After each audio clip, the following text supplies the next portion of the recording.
Hey everyone! So tonight I'm going to be reviewing A Time to Kill by John Grisham. But before I get into my review, full disclosure, I did not go into this book completely fresh.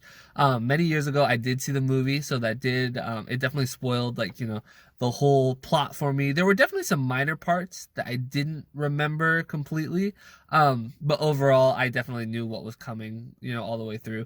And I tried to not let it influence like my opinion of the book, not like letting it in, I'd not be constantly comparing what I thought of the book to the movie.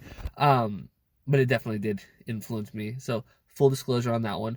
But overall, I would say that I did thoroughly enjoy this book. It's pretty impressive because it is John Grisham's first book. He's a pretty accomplished author at this point. He's written probably like at least 30 books. He's written a lot of books. And what's kind of cool about him is he was a lawyer. He was a lawyer. I'm pretty sure he had run for a political office. He'd run for like a state representative. He'd had a decent, regular career, and then he decided to become an author, which is really cool. And this is the first book that he wrote, and he wrote it kind of while he was still practicing law. And you can 100% see the influence of that. When you are reading this, you can tell that this guy knows what he's talking about when it comes to law. You can tell that it's a lawyer, but not in like a super bogged down way that seems like boring with a bunch of like detail. He writes it in a really compelling way. And you kind of feel like you're like learning a little bit while you're reading it. Like I said, not in a bad way. Good learning, But he does have like a very he's an excellent writer. It's his first book. You can kind of feel that. It definitely has a little bit of first book kind of clunkiness to it, but it's really good.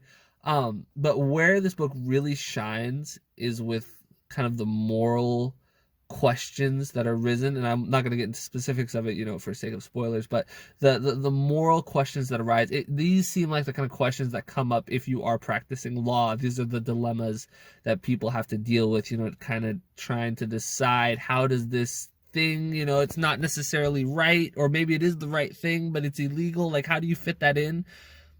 That's this book. That is this book. That is where this book shines, is with those moral dilemmas.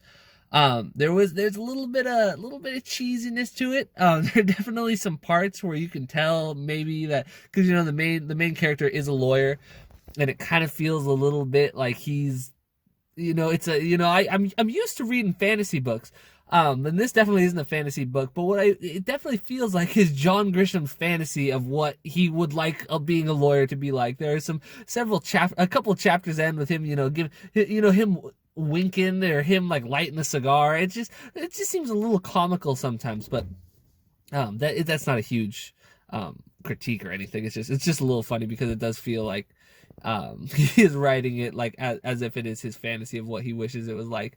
And then a few of the other things, it's definitely written for the time, and I don't know how you can critique that. Obviously, there is like, so it's written like in the deep South, so there is some racism in it. There's a lot of sexism, a lot of racism and sexism, and so take that as you will. If that sort of thing bothers you, it's probably not the book for you. But it is written. I don't think it doesn't glorify it. I mean, it definitely shows the badness of it. Even like the main characters who are supposed to be like the good guys, I think you can even see that they are very flawed in the way that they look at race and gender. So that's just something to keep in mind if you're not a fan of that. But overall, like I said, where this book really shines though is with the moral dilemmas that it kind of deals with, and it's a pleasant writing style. It's really easy to breeze through. It took a couple days to read. It was not like a difficult read by any stretch of the imagination. But yeah, in terms of my spoiler-free review, I would definitely recommend this book if you're looking for maybe an introduction to kind of just more realistic fiction. It's a very realistic book. It's pretty, especially if you're interested in the law at all. Maybe if you want to be a lawyer, or you're just kind of interested in how that works, this is a really cool book if you're interested in that. John Grisham in general, if you're interested in that, is an excellent author. But anyway, that's my spoiler-free review, so I would recommend it to most people. But if,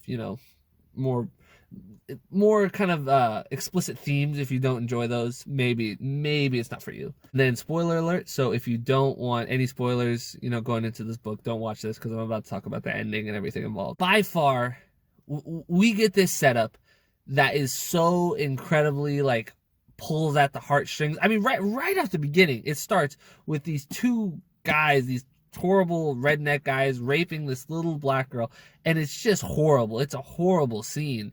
And then they get caught and they get brought into the police. And I think, okay, this is where it kind of differs from the movie a little bit. In the movie, I thought I remembered like they got off, like they got set as innocent. In the book, that's not what happens. They get like kind of placed as, it looks like one of them confesses, but like it looks like maybe they won't get punished as severely as maybe they should. And so that's where we're at. And then so the girl's father, he hides in the courtroom like when they're coming out and just shoots and kills both of them, because of what they did to his daughter. And so from there, that happens pretty early on in the book, within the first few chapters.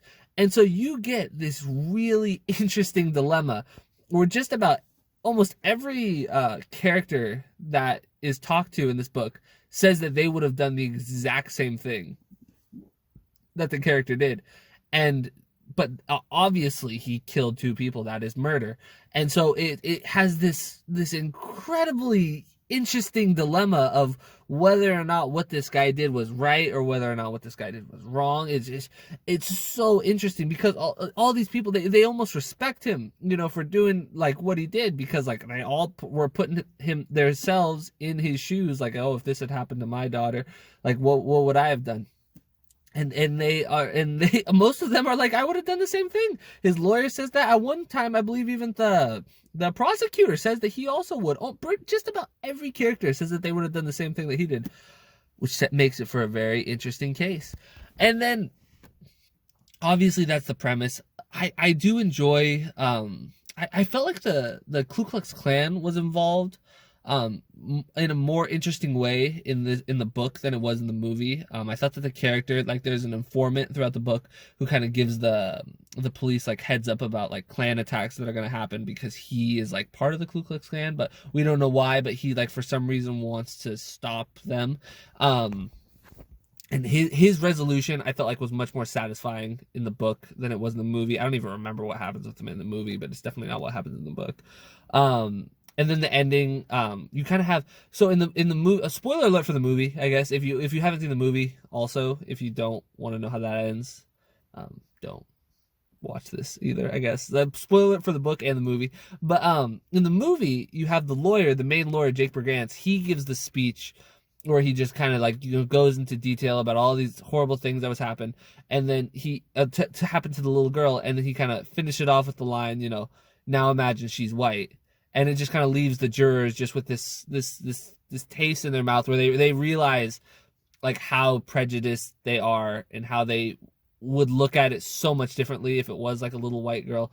And so they acquit the character's name is Carl Lee, the guy who killed the two guys. They acquit him because they kind of realize everything. It never exactly made sense, because like in the book it's set up a little different. It's a juror that says it. It's not the lawyer.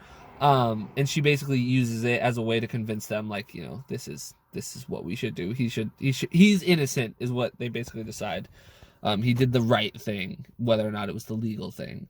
But overall, I did really enjoy this book. It's a good one. I plan on reading John Grisham's second book, is called The Firm.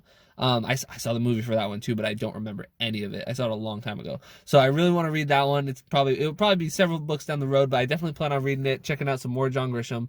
But if you're interested, if you've watched the spoiler part and maybe this got you interested, I would highly recommend reading it. It is really good. And then, so if you disagreed with anything I said in this video, make sure to leave a comment below. But if you did enjoy, make sure to like and subscribe, and have a great day.